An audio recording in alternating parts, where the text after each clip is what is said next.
Hello दोस्तों, इस video में हम डिस्कस करेंगे एसएससी डिस्क्रिप्टिव एग्जाम के लिए जो नेक्स्ट ऐसे का टॉपिक है वह आपके पास अग्निपथ स्कीम फिर अग्निपथ योजना। इसका पीडीएफ आप टेलीग्राम चैनल से डाउनलोड कर सकते हो। टेलीग्राम चैनल का लिंक वीडियो के डिस्क्रिप्शन में।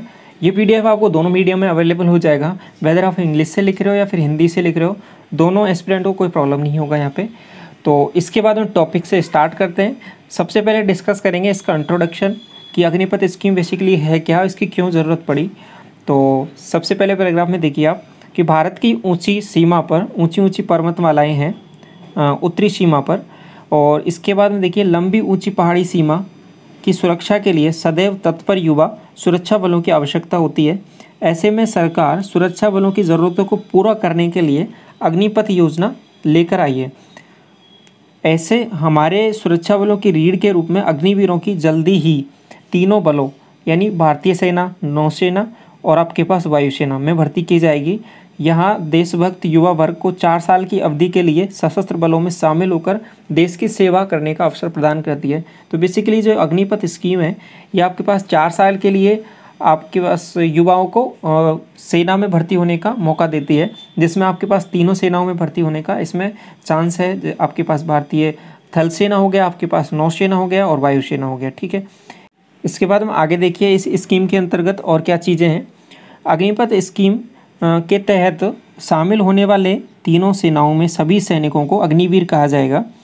सभी अग्निवीर 4 साल की अवधि के लिए सेना में काम करेंगे और 4 साल के कार्यकाल पूरा होने के बाद में एक बैच में भर्ती किए गए कुल अग्निवीरों में से 25% को उनके संबंधित सेवाओं में 15 साल की अवधि के लिए वापस भर्ती किया जाएगा। तो बेसिकली वो क्या कि सभी को 4 साल के लिए भर्ती किया जाएगा, उसके बाद में 4 साल की अवधि पूरा होने के बाद में 25% को आगे दोबारा 15 साल की अवधि के लिए दोबारा भर्ती किया जाएगा। ये प्रोसेस है, ठीक है, उनकी संबंधित सेवाओं में। और जो इसके लिए एज लिमिट है उसमें 17.5 साल, ठीक है, 17.5 वर्ष से 23 वर्ष की आयु वर्ग के उम्मीदवार अग्निपथ योजना के तहत आवेदन करने के पात्र हैं। 4 साल की सेवा पूरी होने पर 11.71 लाख रुपए का एकमुश्त सेवानिधि पैकेज का भुगतान भी किया जाएगा। आगे इसमें क्या है कि सेवानिधि पैकेज सरकारी अंशदान और मासिक भुगतान के अंशदान से बनाया गया है। इसके अतिरिक्त अग्निवीर को 4 साल के लिए 48 लाख रुपए का जीवन बीमा का कवर भी मिलेगा और अग्निवीरों की मृत्यु के मामले में बीमा कवर का भुगतान 1 करोड़ रुपये से अधिक का होगा, जिसमें ऐसे वित्त कार्यकाल के लिए वेतन भी शामिल है। और जब सैनिक 4 साल पूरी करने के बाद में सेवा को छोड़ेंगे तो सरकार इन सैनिकों को पुनर्वास में भी मदद प्रदान करेगी। तो ये इसके अंतर्गत सभी चीज़ें हैं जो अग्निवीर को, जो भी अग्निपथ स्कीम के अंतर्गत भारतीय सेना में ज्वाइन करेंगे उन सभी को प्रोवाइड की जाएंगी ये सभी सुविधाएँ, ठीक है। इसके बाद देखिए कि अग्निपथ स्कीम को लॉन्च करने की आवश्यकता क्यों पड़ी। अगले पैराग्राफ से समझेंगे ये सब चीज़ें कि सर्वप्रथम अग्निपथ जैसी योजनाओं की आवश्यकता 1962 के चीन के साथ युद्ध के बाद में महसूस की गई थी। अग्निपथ योजना शुरू करने का एक मुख्य कारण हमारे सुरक्षा कर्मियों की औसत आयु को कम करना है। चूँकि भारत के पड़ोसी देश जैसे कि चीन और पाकिस्तान दोनों पहाड़ी सीमाएँ हैं, इसलिए कम आयु वर्ग के सुरक्षा बल ऐसे क्षेत्रों में बेहतर प्रदर्शन करेंगे। तो जब भारतीय सेना में जब 17.5 से 23 वर्ग के उम्मीदवार यहाँ पे जब ज्वाइन करेंगे आर्मी को, तो जो एवरेज एज है जो भारतीय सेना की वो यहाँ पे कम हो जाएगी ओवरऑल, यही इसका मोटिव भी है।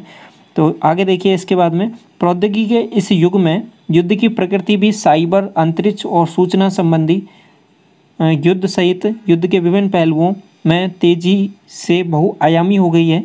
रक्षा में उन्नत प्रौद्योगिकी या संचार के साथ सुरक्षा बलों का भविष्य हर प्रकार से सुरक्षा ज़रूरतों के लिए तैयार करने रहने की ज़रूरत है और रक्षा क्षेत्र में अनुसंधान और विकास पर ध्यान देने की आवश्यकता है। लेकिन वर्तमान में आधे से अधिक वार्षिक रक्षा बजट पेंशन के रूप में आवंटित किया जाता है। तो वर्तमान में सिनेरियो क्या है कि जो भी आपके पास डिफेंस में जो भी बजट आपके पास अलोकेट होता है उसका ज़्यादातर पोर्शन कहाँ पे यूज़ हो जाता है, आपके पास पेंशन देने में यूज़ हो जाता है। तो वही सब चीज़ है कि जब 5% से कम बजट अनुसंधान और विकास कार्यों के लिए आवंटित किया जाता है। अग्निपथ योजना जिसका उद्देश्य अल्पकालिक अनुबंधों में रक्षा कर्मियों की भर्ती करना है, तो तीनों सेनाओं यानी सेना आपके पास थल सेना हो गई, नौसेना हो गई, वायुसेना में बढ़ते बजट को पेंशन बजट को ये कम करेगा।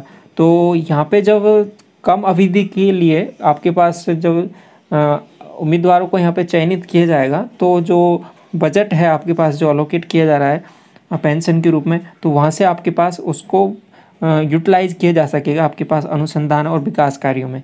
तो ये इसका एक मोटिव ये भी है इसमें।